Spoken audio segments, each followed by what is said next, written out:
नमस्कार, आप देख रहे हैं सी न्यूज भारत में गौरी वर्मा। वक्त हो गया है न्यूज बुलेटिन का। इस बुलेटिन में बात होगी आजमगढ़ की, जहां उत्तर प्रदेश पुलिस आरक्षी परीक्षा को लेकर पुलिस अधीक्षक अनुराग आर्य ने की प्रेस वार्ता।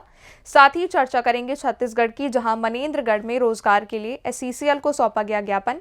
और बात करेंगे पाकुड़ की, जहाँ जिला स्तरीय पुस्तक मेले का हुआ आयोजन। इन तमाम खबरों पर करेंगे विस्तार से चर्चा।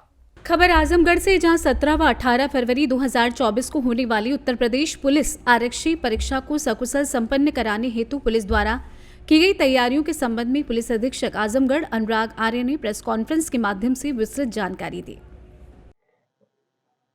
पुलिस परीक्षा को लेकर किस तरह की तैयारियां की गई? 17 और 18 तारीख को प्रस्तावित पुलिस आरक्षी भर्ती परीक्षा के संबंध में 68 कुल सेंटर है, जिसमें 30,000 से ऊपर लगभग अभ्यर्थी बैठेंगे। इसमें 4 शिफ्ट्स में, 2 शिफ्ट एक दिन, 2 शिफ्ट एक दिन एग्जाम होगा। इसके संबंध में हम लोगों ने 4-5 जोन्स में पूरे एरिया को डिवाइड किया है, जिसमें सेंटर्स को डिवाइड किया गया है। प्रत्येक जोन पे एक SDM और CO साहब को जिम्मेदार बनाया गया है। इनके नीचे जो थाना अध्यक्ष हैं वो भी अपने अपने सेंटर्स पे भ्रमणशील रहेंगे। हर एक सेंटर्स पे 3 तरह की ड्यूटियां लगाई गई हैं, जो अलग अलग रोल उनका होगा। शुचितापूर्ण परीक्षा और बिल्कुल अनफेयर मीन्स किसी भी प्रकार से इस्तेमाल ना हो, इसके लिए सभी पुलिस कर्मियों को ब्रीफ किया गया है, सेंसिटाइज किया गया है। मेरी अपील है जो अभ्यर्थी इसमें आएंगे कि वो किसी प्रकार का कोई कागज, pencil box, calculator, purse, bag, cap, टोपी, ज्वेलरी, मोबाइल, कैमरा, किसी भी प्रकार की घड़ी, चाबी, ब्लूटूथ या हेल्थ बैंड ना लेके आए। ये प्रतिबंधित चीजें हैं। इसके संबंध में प्रत्येक सेंटर पे एक बैनर भी चस्पा किया जाएगा कि क्या क्या चीजें ऐसी हैं जो अंदर नहीं ले जा सकते हैं। जो आप ब्लू या ब्लैक बॉल पॉइंट पेन लेके आएंगे, उसी से आपको परीक्षा देनी है। तो जो भी प्रतिबंधित चीजें हैं उनको रख के आए, उनको लेके ना आए।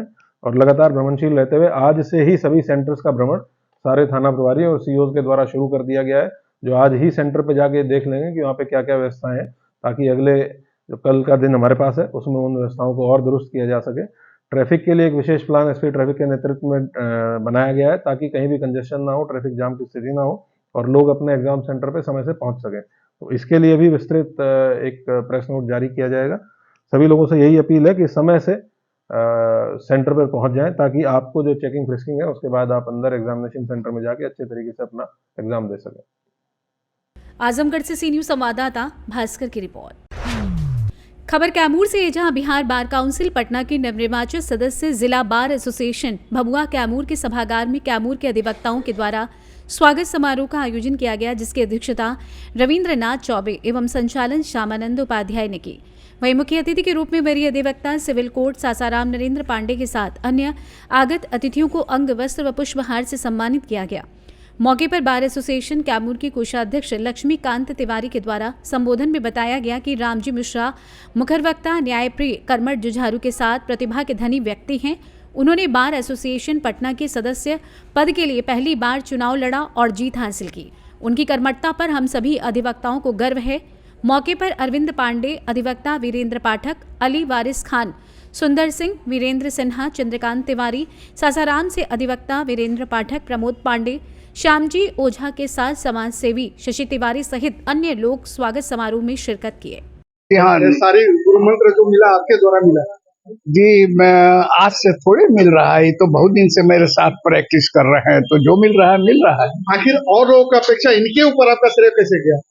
क्योंकि यह आदमी में वो गुण था। किस प्रकार का गुण था? यही जुझारूपन, अपनी मांग शुरू से ही थे। इसके पीछे के चुनाव में भी, इसके पीछे के चुनाव में चुनाव नहीं लड़े, ये पहली बार लड़े हैं, या तो तैयार भी नहीं। मैंने मनन जी से बात किया। बात करने के दौरान उन्होंने कहा कि आप खड़ा हो जाए, होना चाहते हैं, तो मैं कहा कि मैं नहीं खड़ा होऊंगा, मेरी उम्र वह नहीं है। तो रामजी मिश्रा का नाम लिया। रामजी मिश्रा से हम कहने लगे, तो ये हमेशा टालते रहे कि सीनियर हमारी तबीयत ठीक नहीं के, हमारू ठीक नहीं के, हमारू ठीक नहीं के। हम कही अगर पूरा केकरो कुछ नहीं ठीक रही तो नहीं ना इलेक्शन लड़ी आदमी। तो फिर ये तैयार हुए, बहुत प्रेशर पर तैयार हुए और रिजल्ट भाइयों ने दे दिया। युद्ध में आपने से किस को रोल अदा किया? यह तो आपका कहना होगा, मेरा यह कहना है। मेरा नाम नरेंद्र पांडे है, मैं एडवोकेट हूँ। कार्य को लेकर क्या अपील करना चाहेंगे? कोई भी अगर कार्य कराना हो, कोई काम कराना हो इनसे कहिए, ये करके तैयार हैं। अरे मैं इनका कल्चर जानता हूँ भाई। इस आदमी के कान में आप डाल लीजिए बात वाजिब होनी चाहिए। यह हर स्तर से लड़ने के लिए तैयार है और हर स्तर से लड़ता रहा। बहुत सुंदर, हम इतना गदगद हैं यहाँ के लोगों के एहसान से, लोगों का प्रेम व्यवहार देख करके कि मैं ऋणी हूँ। इसका श्रेय किसे मानते हैं? अब यहाँ के लोगों का, सारे अधिवक्ताओं को श्रेय मानते हैं, अपने गुरुदेव का श्रेय मानते हैं, और जो हमारे राष्ट्रीय अध्यक्ष हैं श्री मनन कुमार मिश्रा जी का श्रेय मानते हैं। इस लंबी लड़ाई में आपका सानिध्य किसका मिला? हमारा संघ हमारे गुरुदेव का सबसे बड़ा गुरुदेव हमारे गुरुदेव श्री नरेंद्र पांडे जी हैं। कहाँ के?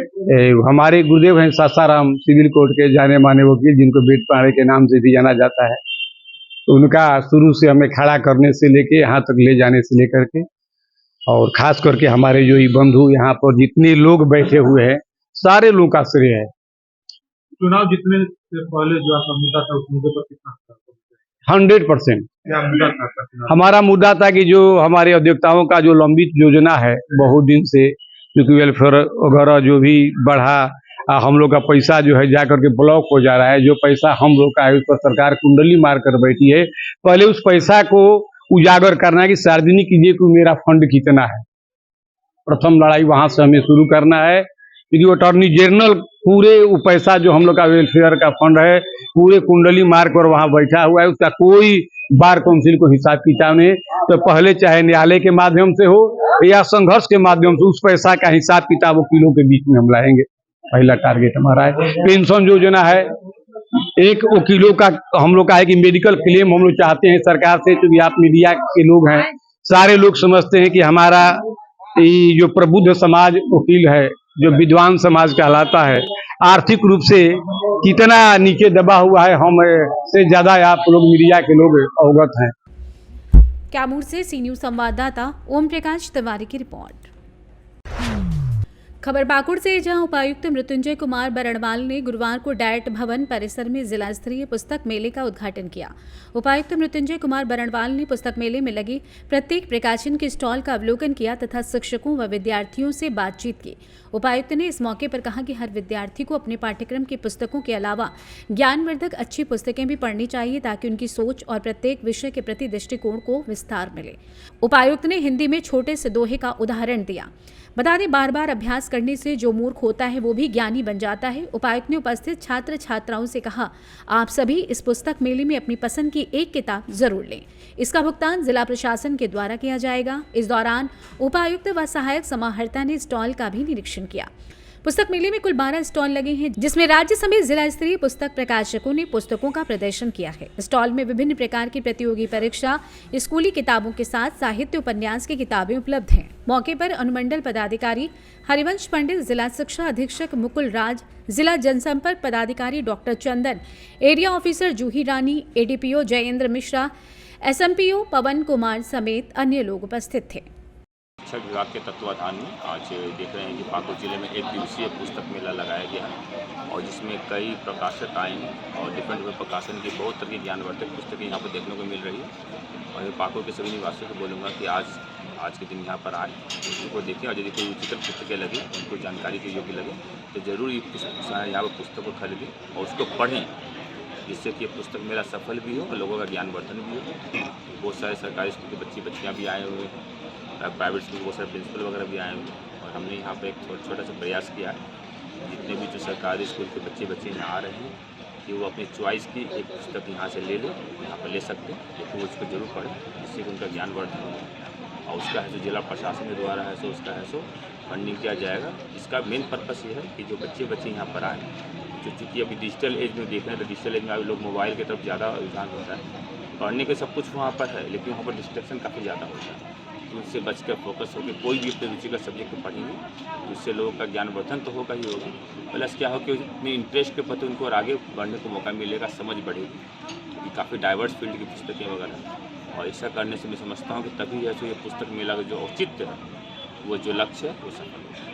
अच्छा, आगे भी मेला देखिए, अभी तो पहले आज एक दिवसीय है, पहले इसका फिर देख लेता हूँ कि कैसा रिस्पॉन्स आता है।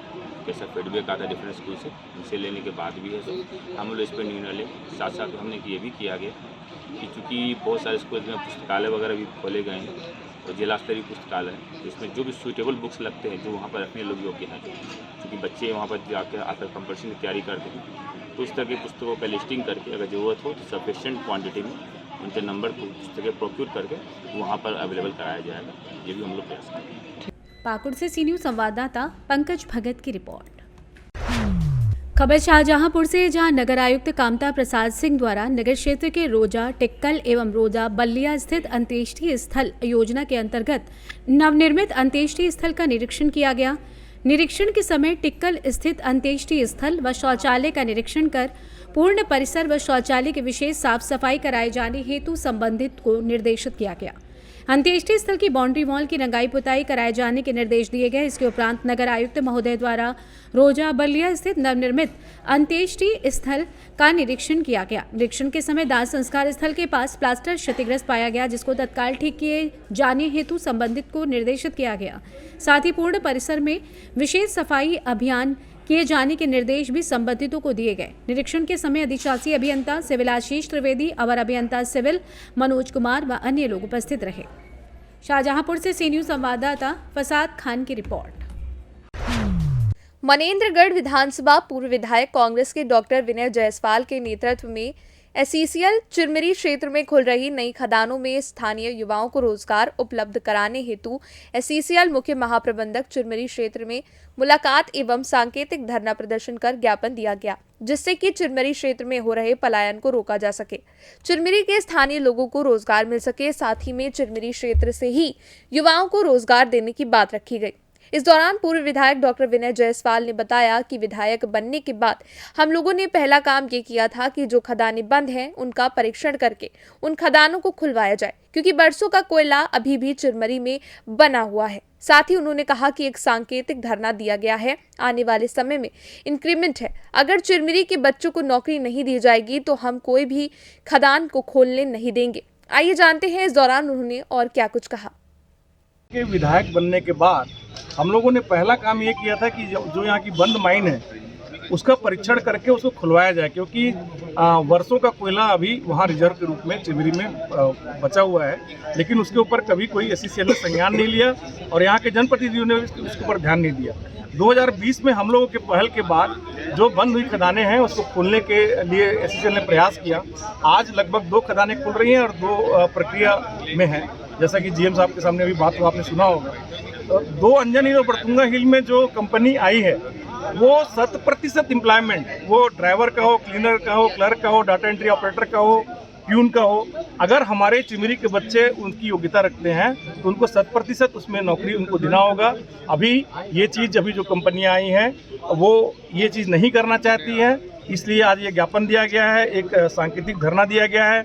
आने वाले समय में अगर पूरा का पूरा जो एम्प्लॉयमेंट है, नौकरी है, रोजगार अगर चिरमिरी के बच्चों को नहीं मिलेगा तो हम कोई भी खदान को नहीं खुलने देंगे। पहले भी आप संघर्ष कर चुके हैं एसईसीएल कर्मचारियों को लेकर के? और निश्चित रूप से ये आज के पहले ये होता था कि एसईसीएल के जो कर्मचारी हैं, एसईसीएल के जो लोग हैं, एसईसीएल का जो परिवार है उसके लिए काम करेगा तो केवल यूनियन काम करेगा, लेकिन हम लोगों ने परंपरा को बदला है। हम लोगों ने जो नामांतरण के कारण, नाम में त्रुटि के कारण जो तमाम जो ब्लैकमेलिंग चलती थी उसको बंद करवाने का काम किया है। अभी हम लोगों को सुनने में आ रहा है कि फिर से ये सब चीज़ें चालू हुई है, लेकिन कोई भी चीज़ों को हम लोग चालू नहीं होने देंगे। यहाँ के बच्चों का रोजगार पूरा का पूरा एसईसीएल प्रबंधन को देना पड़ेगा, चिरमिरी के लोगों को देना पड़ेगा, प्लस जो हमारे जो एसईसीएल के जो कर्मचारी हैं उनको भी कोई परेशानी ना हो। छत्तीसगढ़ से सी न्यूज़ संवाददाता मुस्ताक कुरैशी की रिपोर्ट। बालाघाट जिले में पुलिस ने आम आदमी पार्टी के कार्यकर्ता को गिरफ्तार कर लिया है। बताया जा रहा है कि आप कार्यकर्ता रेलवे स्टेशन में ट्रेन रोकने की कोशिश कर रहे थे, जिसके कारण पार्टी के संभागीय प्रमुख शिव जायसवाल सहित 20 कार्यकर्ताओं को अरेस्ट किया गया है। आप कार्यकर्ताओं ने ट्रेन की देरी से चलने, सुबह के समय सीधी ट्रेन नागपुर और रायपुर चलाने, स्टेशन में रिजर्वेशन काउंटर का समय पर संचालन और नियमित कर्मचारी की तैनाती करने सहित रेल से जुड़ी अन्य समस्याओं को लेकर पूर्व में ज्ञापन रेल विभाग को दिया था। इसके बाद भी सुधार नहीं होने पर आपके पदाधिकारियों और कार्यकर्ताओं ने अम्बेडकर चौक से रेलवे स्टेशन तक रैली निकाली। रैली निकालने के बाद स्टेशन पर वे ट्रेन रोकने की कोशिश करने वाले थे। इससे पहले पुलिस ने गिरफ्तार कर लिया। इस दौरान कार्यकर्ताओं ने केंद्र और प्रदेश सरकार के खिलाफ जमकर नारेबाजी की। आइए जानते हैं इस विषय में एसडीएम राहुल नायक और स्टेशन मास्टर का क्या कुछ कहना है। आज आम आदमी पार्टी के कार्यकर्ताओं के द्वारा अंबेडकर चौक से लेकर रेलवे स्टेशन तक रैली निकाली गई और रेल रोको आंदोलन करने का प्रयास किया गया। क्या कुछ कार्रवाई उनकी तरफ की गई है?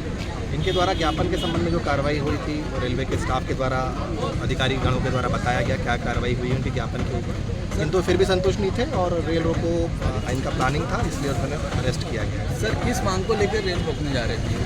अभी इसकी विस्तार से चर्चा तो रेलवे प्रबंधन के लोग ही बता पाएंगे, बेहतर बता। बालाघाट जी बताएंगे, आज आम आदमी पार्टी के लोग ज्ञापन देने आए थे, कुछ मांगों को लेकर के ज्ञापन दिया और रेल रोको आंदोलन करने आए थे यहाँ पर। क्या था ज्ञापन उनका? गाड़ी का नया गाड़ी और राइट चलाना है, ताकि जो गाड़ी लेट अभी होता है उसमें डिमांड था।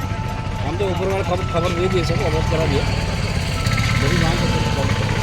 कुछ लोकल परेशानियां भी बता रहे थे सर, वो चाहे रिजर्वेशन की हो या फिर स्टाफ की हो, ये कुछ मांग भी उन्होंने जवाब दिया गया, जवाब भी दिए और उनको भी अवगत कर दिया ऊपर वाले से। उनका ये कहना है कि ट्रेंड स्टाफ आपके पास में बैठता नहीं है रिजर्वेशन काउंटर पे, जिस कारण से लोगों को तकलीफें हो रही हैं।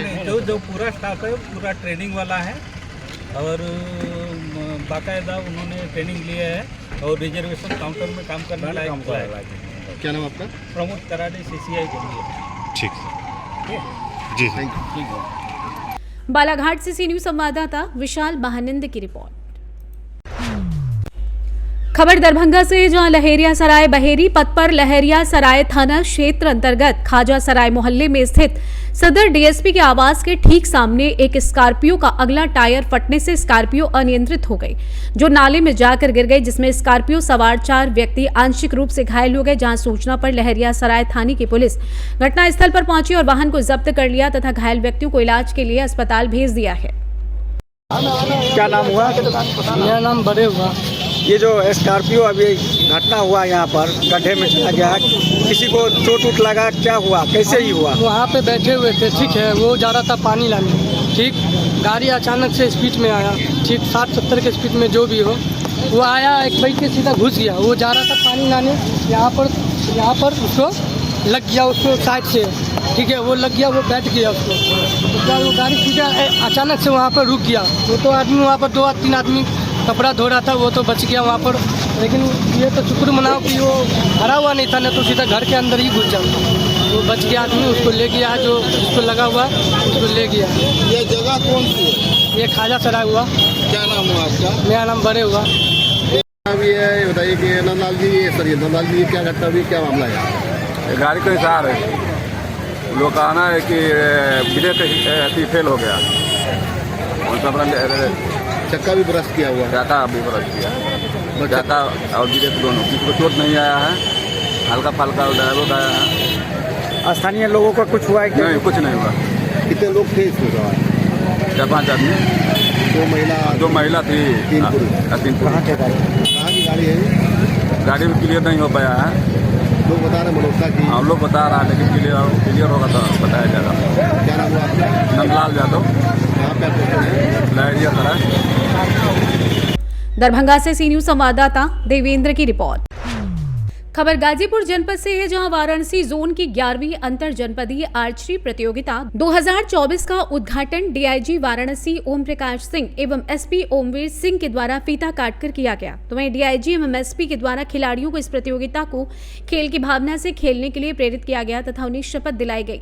तो वहीं इस प्रतियोगिता में कुल 6 टीम गाजीपुर, मिर्जापुर, सोनभद्र, आजमगढ़, भदोही व बलिया जनपद की टीमों ने भाग लिया। इस अवसर पर SP RA Balwant Chaudhary, SP city Gyanendra Nath, CO city व सीओ कासिमाबाद, सीओ मोहम्मदाबाद, प्रतिसार निरीक्षक लाइन तथा अन्य अधिकारी एवं कर्मचारी गण मौजूद रहे। ये आर्चरी का जो जोनल प्रतियोगिता है उसकी 11वीं 2024 की प्रतियोगिता का आज यहाँ पे उद्घाटन हुआ है, जिसमें 6 जिलों के प्रतिभागी प्रतिभाग करेंगे और बहुत ही इम्पोर्टेंट प्रतियोगिता है। इसके बाद ये लोग स्टेट लेवल पे खेलते हैं, फिर नेशनल लेवल पे यहाँ से सिलेक्शन होता है और इसी संदर्भ में आज यहाँ पे गाजीपुर जनपद में इसका होस्ट है। मैं समझता हूँ अच्छे ढंग से इस प्रतियोगिता का संपादन होगा। सर 17 और 18 फरवरी को यूपी पुलिस का परीक्षा संपन्न होना है। पुलिस प्रशासन की तरफ से सुरक्षा व्यवस्था को लेकर शांतिपूर्ण परीक्षा संपन्न कराने को लेकर किस तरह की तैयारियां हैं? इसमें देखिए जितने भी हमारे परिक्षेत्र के 3 जिले हैं और गाज़ीपुर उसमें शामिल है, हर लेवल पे इनकी ब्रीफिंग हो गई है और परिक्षेत्र लेवल पे भी इनकी ब्रीफिंग कर दी गई है। संपूर्ण तैयारी पूर्ण है और सारी टीमें हमारी सतर्क हैं। पूरे चुस्त तरीके से बहुत ही अच्छे ढंग से परीक्षा संपन्न होगी, इसमें कोई दिक्कत नहीं। गाजीपुर से सी न्यूज़ संवाददाता रामू चौरसिया की रिपोर्ट। पाकुड़ प्रखंड क्षेत्र अंतर्गत जिगरहट्टी पंचायत से न्याय पदयात्रा शुरुआत की गई। झामुमो प्रखंड अध्यक्ष मुसलुद्दीन शेख के नेतृत्व में झामुमो कार्यकर्ताओं ने केंद्र सरकार के तानाशाही व मनमाने रवैये के विरोध में पूर्व मुख्यमंत्री हेमंत सोरेन को न्याय देने की मांग करते हुए पदयात्रा सह न्याय यात्रा निकाली। पदयात्रा झामुमो जिलाध्यक्ष श्याम यादव की देखरेख में निकाली गई। झामुमो कार्यकर्ताओं ने पदयात्रा सह न्याय यात्रा के माध्यम से ग्रामीणों के बीच राज्य की सरकार द्वारा किए जा रही जन कल्याणकारी योजनाओं को बताकर केंद्र की सरकार द्वारा लोकतंत्र की हत्या कर एक आदिवासी मुख्यमंत्री को साजिश के तहत गिरफ्तार कर लिया गया। भाजपा के लोग एक आदिवासी मुख्यमंत्री द्वारा किए गए विकास कार्यों से डर गए थे और आने वाले चुनाव में झारखंड की जनता इस अपमान का बदला जरूर लेगी। मौके पर जिला अध्यक्ष श्याम यादव, प्रखंड अध्यक्ष मुसलुद्दीन शेख सहित सैकड़ों कार्यकर्ता उपस्थित थे। कि माननीय हमारे हेमंत सोरेन जी को, जो कि राज्य की जनता के लिए निरंतर कार्यरत थे, साजिश के तहत, क्योंकि इतने समय नोटिसेस और सारे आपका जाकर के सवाल जवाब के बाद अभी तक जो है कोर्ट में कोई भी किसी तरह का दोषारोपण जो है पूरी तरह से जो क्या तथ्य है उन सभी चीज़ों को रखा नहीं गया है और उन्हें लगातार निरंतर जो है कस्टडी में डेट पे डेट बढ़ाया जा रहा है। ये चिंतनीय और कहिए कि हमारे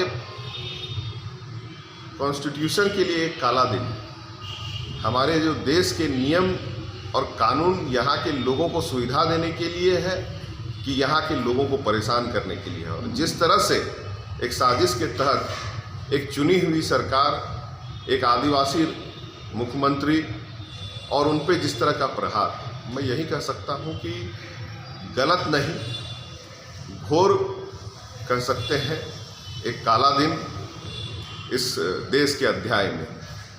निरंतर इस तरह की चीज़ हम कई स्टेट्स में देख रहे हैं, लेकिन यहाँ के हमारे नेता नहीं झुके हैं और ना हमारी यहाँ की जनता और कार्यकर्ता झुके हैं। हम लोग इस न्याय यात्रा में बहुत मजबूती से आगे बढ़ेंगे। बहुत बहुत धन्यवाद। पाकुड़ से सी न्यूज़ संवाददाता पंकज भगत की रिपोर्ट। खबर उन्नाव से है, जहां मुस्लिम महिला को उसके पति ने फोन पर तलाक दे दिया। महिला का आरोप है कि उसका पति उससे घर से पैसे लाने की मांग कर रहा था, जिसको लेकर महिला घर आ गई थी, जिसके बाद पति ने उसे फोन पर 3 बार तलाक बोल फोन काट दिया। पीड़ित महिला ने बांगरमऊ पुलिस से शिकायत कर मुकदमा दर्ज करवाया है। एडिशनल एसपी ने बताया कि महिला की तहरीर पर सुसंगत धाराओं में मुकदमा दर्ज कर कार्रवाई की जा रही है। आपको बता दें कि बेहटा मुजावर थाना क्षेत्र के हयात नगर के रहने वाली सदफ बानो की शादी साल 2022 में अगस्त के महीने में बांगरमऊ के मऊ गांव के रहने वाले जुबैर से हुई थी। आरोप है कि शादी के बाद से ही ससुराल वाले दहेज की मांग करते रहे। पीड़ित महिला का आरोप है कि पति ने उसे फोन कर 3 बार तलाक बोल पीड़ित महिला का आरोप है कि पति ने उसे फोन पर 3 बार तलाक बोल पीड़ित महिला का आरोप है कि पति ने उसे फोन कर 3 बार तलाक बोलने के बाद फोन काट दिया। पीड़ित महिला का आरोप है कि उससे 2 लाख रुपए और मोटरसाइकिल की मांग की जा रही थी। फिलहाल महिला ने तहरीर देकर बांगरमऊ कोतवाली में तहरीर दी है, जिसके बाद बांगरमऊ पुलिस ने पीड़ित महिला की तहरीर पर गंभीर धाराओं में मुकदमा दर्ज कर लिया है। वहीं एडिशनल एसपी दक्षिणी प्रेमचंद्र ने बताया कि महिला की तहरीर पर सुसंगत धाराओं में मुकदमा दर्ज कर लिया गया है और आगे की कार्रवाई की जा रही है। आइए जानते हैं इस विषय में एडिशनल एसपी दक्षिणी उन्नाव प्रेमचंद सिंह ने क्या कुछ कहा। क्या नाम है और कहाँ रहती हैं आप? हम हयात नगर में रहती हैं। क्या मामला है? मामला मेरी शादी मऊ में हुई है। किसके साथ? जुबैर के साथ। फिर मेरी शादी के 1.5 साल हुए हैं और वो मुझसे कहते हैं कि अपने माँ बाप से कहो मुझे बाइक लेके दें, 2 लाख की गाड़ी, घर बेचे या ज़मीन बेचे, कुछ भी बेचे। तो मेरे माँ बाप गरीब हैं, तो उन्होंने मुझे मारा और घर से निकाल दिया। तो फिर अपने घर आ गए।